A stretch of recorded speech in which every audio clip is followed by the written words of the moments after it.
So this morning, I didn't know, I'm not preaching next week, and so I like to do back-to-backs usually, but I wasn't really sure what I wanted to talk about.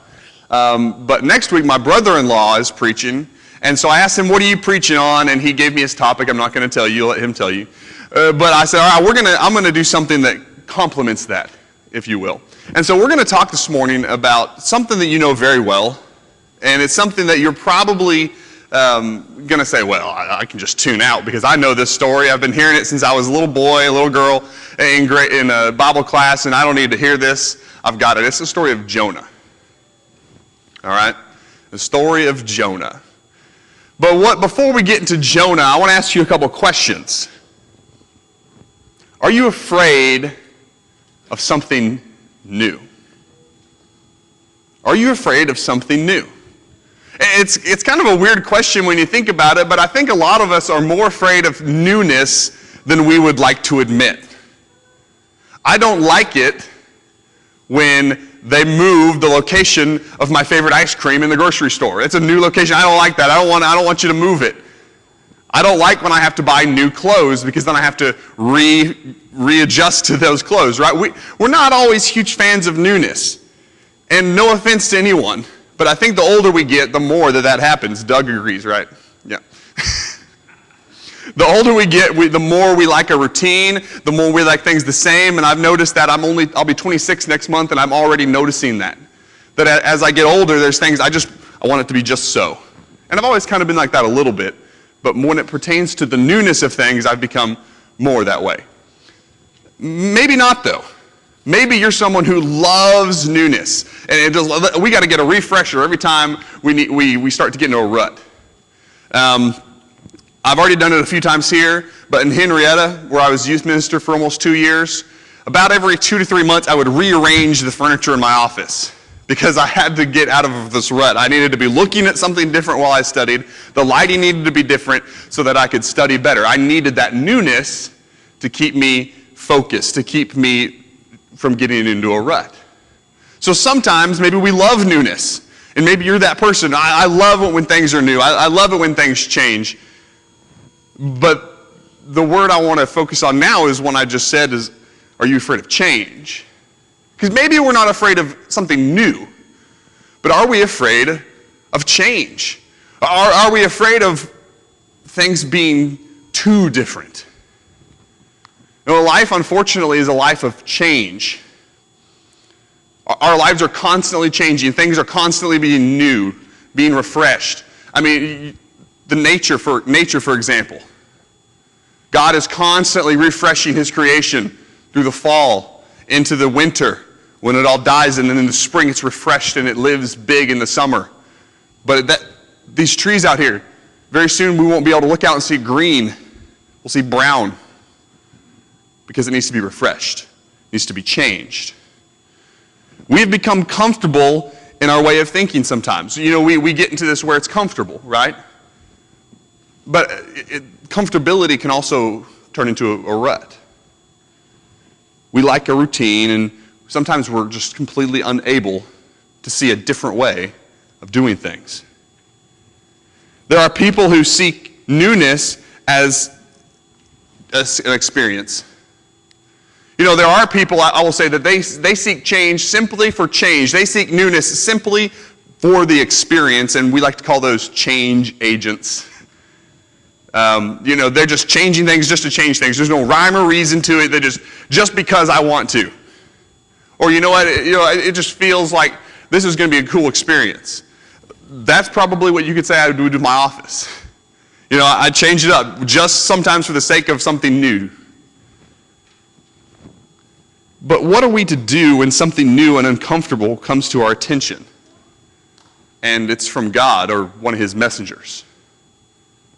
Because sometimes we are approached with this idea, this newness, and it makes us uncomfortable.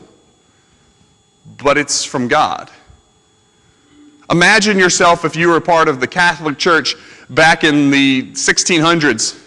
And this man named Martin Luther is coming forward, and he's like, look, we're not doing things right. This is wrong. Look at the Bible. That's change, Martin Luther. You're crazy. And really, we know now, when we read the scriptures, that he probably didn't go far enough. That there were things that he wasn't able to get far enough along in. But he was changing things, and it was from God. God was saying, this is not right. This is not what we need. We need to change. So how do we approach that? How are we to take a message from God that makes us uncomfortable? Well, and that's why we're going to be talking about Jonah. And if you have your Bible, you can turn to Jonah. We're going to hover in there for a little bit. If you wanted to, you could probably read Jonah, the entire book, 10 times before my introduction was over. It is a very short book, and I knew it was short, but really when you put it in its context, you see exactly just how incredibly short it is. I mean, you know the story of Jonah, but did you know that before the 5th verse in Jonah, they're already in a storm? The 5th verse in the entire book, Jonah's already in the middle of a storm. And we're like, wait, what? And because if you've seen the Veggie Tale, they spend about significant amount of time before he even gets to the boat. And so in our minds, there's this big, long story, this buildup, but the book just gets right to the chase. So you know the story. God tells Jonah, get up, go to Nineveh. And I think it's funny because in verse 3 it says, Jonah got up to flee. It doesn't say Jonah thought about it. Jonah was like, man, should I or should I not? He took a week. He got up and he's like, nope. And he was gone. And he's like, how far can I get away from Nineveh? That's where I want to go. I want to go to Tarshish. And so he gets on this boat and he flees to Tarshish. And we begin in chapter 1, Jonah parting from God. Jonah's parting. He decides, I'm not going to do what God says. I'm not going to follow what God is asking me to do. I need to go on my own way. And so he flees to Tarshish. And it's kind of interesting because as you read through chapter 1, there's this narrative. Most of chapter 1 is actually on the boat. And there's a lot of conversation between him and the other passengers and the crew. And they go to him. They're like, who is your God? Is this your fault? They're trying to figure out what is going on here. And Jonah's like, yeah, it's me. My bad. And so they're like, all right, well, what are we going to do? And he's like, throw me overboard. That's the only way this is going to stop. And so they get Jonah, and first of all, they're like, no, we really shouldn't do that. And so they end up throwing him overboard, and the sea's calm. And I'll be honest with you, and this is probably VeggieTales' fault, but I thought that they tried to get him back in the boat, which is what they do in the VeggieTales. But what they do is they're like, he's gone. And as soon as Jonah hit the water, that fish was swallowing him up. And he was in the belly of a fish, excuse me. Because it is a fish. And this is a whole other side thing. I wasn't planning on talking about this. That's a whale's tail, by the way. But I believe firmly, and this is a whole side note, that fish was created specifically for Jonah. Because otherwise he'd be dead. Otherwise, because he didn't sit in the mouth of the fish. He was in its belly. And I don't think a human could survive in the belly of a whale. The belly of a fish even. Because of all the acids that break down food. That whale was created, that fish was created just for Jonah to hold him for 3 days. Which to me shows even more the magnitude and the glory of our God. That he had a message for Jonah that in this little tiny book that in my Bible takes up 3 pages, now for us today, God created a whole new fish that had never existed before. Just for that. That's our God. Anyway, so Jonah is leaving. He's decided to part from God. This is God, and Jonah's like, I'm going this way. I can't do it. I'm not going to do it. And it's interesting because Jonah's a prophet of God, so we don't know what he did before, and we really don't know what he did after the book. But we know that for this time, he's like, I'm not going to do it.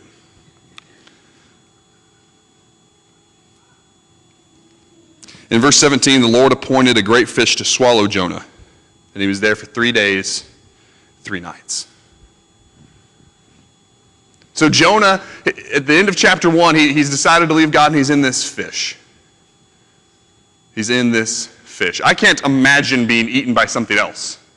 Like, it doesn't even, I can't even compute. Like, the closest thing I can think of is go watch Honey, I Shrunk the Kids, and when he's in the cereal and he's put it into his mouth and you're seeing the mouth come open, that's the closest thing I think we can come to feeling like that. But he's in this fish. And Jonah realized the whole time that God was following him. That there was no escape. He tried to run away from God. It even specifically says in chapter 1, he tried to leave the presence of God. That is impossible. He tried to leave God. He thought, if I leave Jerusalem, if I leave God's people, God can't follow me. Jonah didn't understand the nature of God, because God followed him right along, all the way to the belly of that fish. And then chapter 2 comes along, and Jonah, he was parting from God in chapter 1, and now he starts to come back, and he has this plea in chapter 2. Jonah's plea.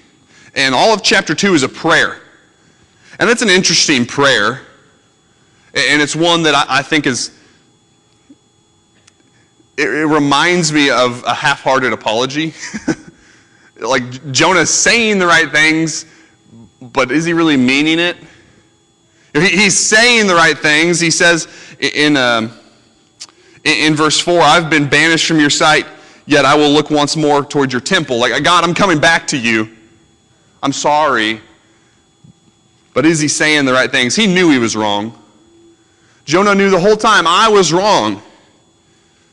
And even if it was a half-hearted apology, I'm not going to try to assume Jonah's heart and Jonah's mind. But God welcomed him back with open arms. God said, okay, come on back. And that fish spit him out at the end of chapter 2. And there's this big long prayer, and then in verse 10 it says, the Lord commanded the fish, and it vomited Jonah onto dry land. So Jonah's out. He's out of this fish. He probably is carrying nothing. He probably lost his wallet and his phone in the belly of the fish. You can laugh at that. But he's got nothing but the clothes on his back, maybe a staff, but he's got nothing. And he's like, God says, go to Nineveh, Jonah. And God says almost the exact same thing that he said at the beginning of chapter 1. He says in chapter 3, get up and go to the great city of Nineveh. But he adds here, and preach the message I tell you. And here comes Jonah's proclamation. And so we have Jonah's parting, we have his plea, and then chapter 3, his proclamation. And it's kind of interesting because Jonah's sermon was 8 words long. And if we read down in chapter 3 here, it's in verse 4. It was a 3-day walk, so this is about a week after Jonah said, I'm out. Jonah said, I'm leaving, I'm running away, 3 days in the fish, 3-day walk. This is a week since Jonah decided to run away. And he says to the Ninevites, in 40 days, Nineveh will be demolished. And your version may have a different word there, destroyed, demolished. But he says 8 words recorded anyway. And that's part of why and his following attitude, I'm wondering if Jonah's plea was really full-hearted. But Jonah did as God told him to do. Have you ever been the child or had a child that was like, well, you know, I'll do exactly what my mom says to do, but no more, right? I was that child a lot. I'm going to go, you tell me to kiss my sister, all right, but I'm not going to like it. I'm going to hate it. Or give my brother a hug, fine, I'll give him a hug, but it's going to be quick and I'm going to squeeze him real tight. Jonah's going right up to the line saying, all right, God, I did it. I checked the box. He's still running from the new, from the newness. He's afraid of that change, that new that God is trying to bring about. But it didn't take much, because I believe God knew their hearts. It didn't take much for Nineveh. 8 words, like I said, because God knew where their hearts were.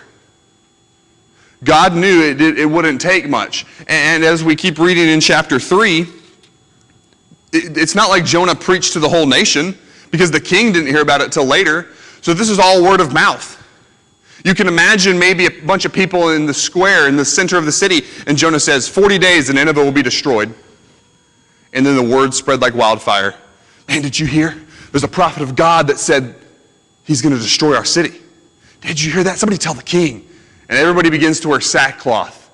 And they sit in the dust, even the king. And the king proclaimed it, that everybody, even the animals, had to wear sackcloth, which is obviously a form of mourning. And they cried out to God, because the king says, he says in verse 3, who knows? God may turn and relent. He may turn from his burning anger so that we will not perish. The king's like, I don't know. I hope so, but we were wrong. Jonah didn't really want that, I don't think. I don't know. But I know what happens in verse 4, because Jonah, he leaves God. He says, God, I want to come back. Please, I'm sorry.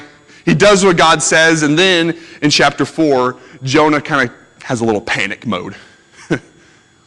And I knew that Jonah acted like a child in chapter 4, but I did not realize until I was rereading this week how much of an actual child Jonah is. Like I know 5- and 6-year-olds who would react better in this situation. Jonah was greatly displeased and became furious.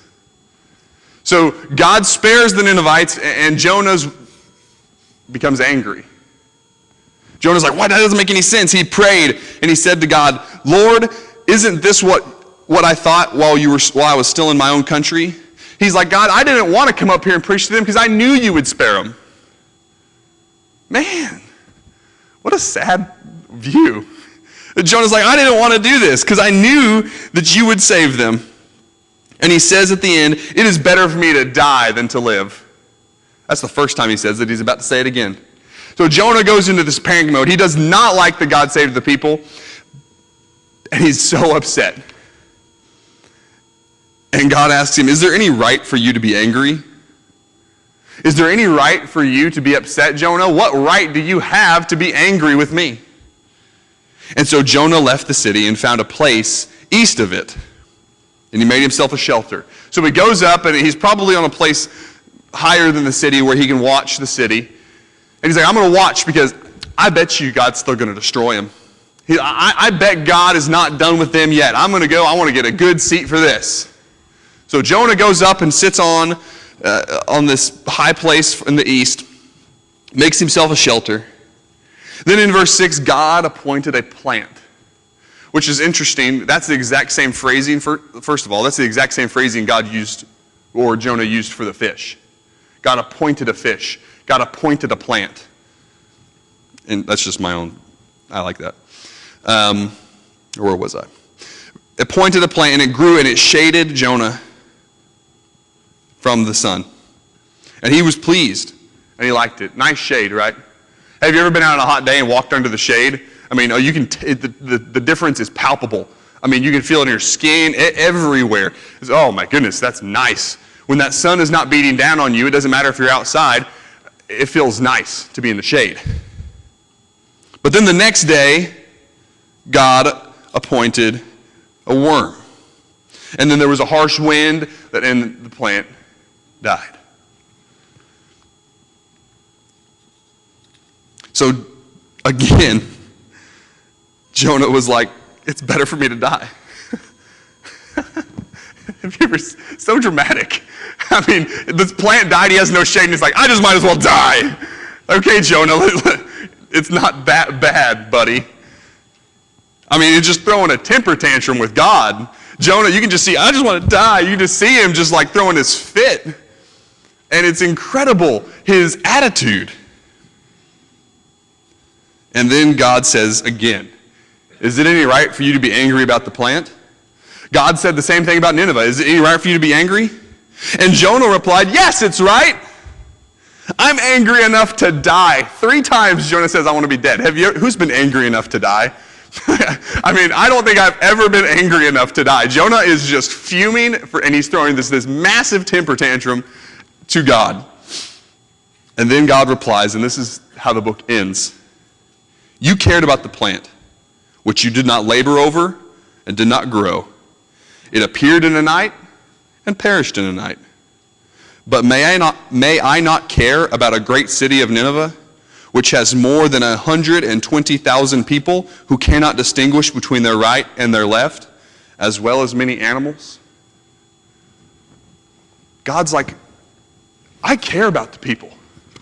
I don't care how bad they are. I don't care what you think they've done. I don't care what you think that needs to happen to them. I care about those people. And the book doesn't give Jonah a chance to reply. And that's it. Because I almost wonder if in that instant Jonah was like, you're right.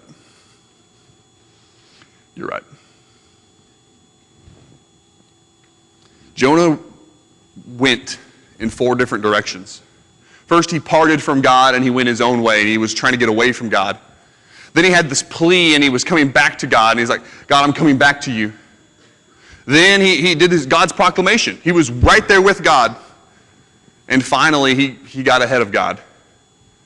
And he panicked. But why was Jonah running? Why was Jonah walking away, walking towards? Why did he run in the first place? We look back at him and it's foolish. We think, Jonah, that makes no sense. God loves everybody, right? Why, Jonah, would you not do this? And it's very difficult in such a short book, because we have no history on Jonah, to put ourselves really in his shoes. And so we look, hindsight's 20/20, we look back and we say Jonah was stupid. We do this all the time with the Israelites as well. I can't believe they didn't follow God. It was so easy for them. Yet unfortunately, church, I think we find ourselves in a bit of a Jonah situation sometimes. I think we find ourselves wanting our way over God's way. Wanting what I want, wanting what's comfortable, wanting what I think is best more than what God says. Or actually, I think more accurately and probably more applicable to us, we've been afraid of something because of how it makes us feel. We're afraid of something because, that just doesn't feel right, or that doesn't hit the ear right. That's what Jonah was feeling. That doesn't seem right. That doesn't feel right to me, God. Jonah did not like how preaching to Nineveh felt. He didn't want to preach to Nineveh. He didn't want to try to save those people, and he was actually angry. 120,000 people in 8 words. If I could do that with 8 words, I'd probably be in the White House.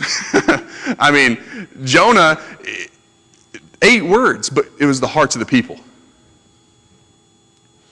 The act that was violating everything he knew to be sacred and right was exactly what God wanted him to do. Everything Jonah knew as sacred, the people of Israel were God's people. Not those Ninevites who, first of all, were compared to Sodom and Gomorrah, but second of all, weren't even Israelites. Why should I be talking to them? Everything he knew is sacred. God was telling him to go a different direction.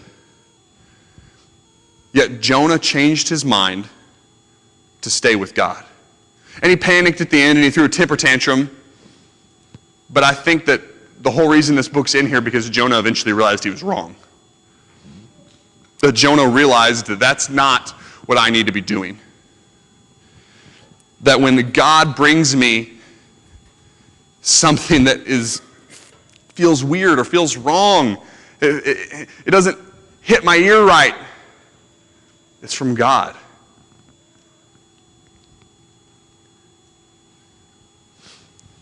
Maybe this morning, we're afraid of getting up. That you're sitting in your chair right now and you know what? Nobody really ever comes forward. Nobody ever really ever goes forward. That's embarrassing. Are you kidding? I would never go forward. I don't want people to know. But God gave us each other. God gave us the church for that reason. Maybe it's something new to us. Maybe it's something different. But if you need that, don't be afraid to change. And you can start that this morning as we stand and as we sing.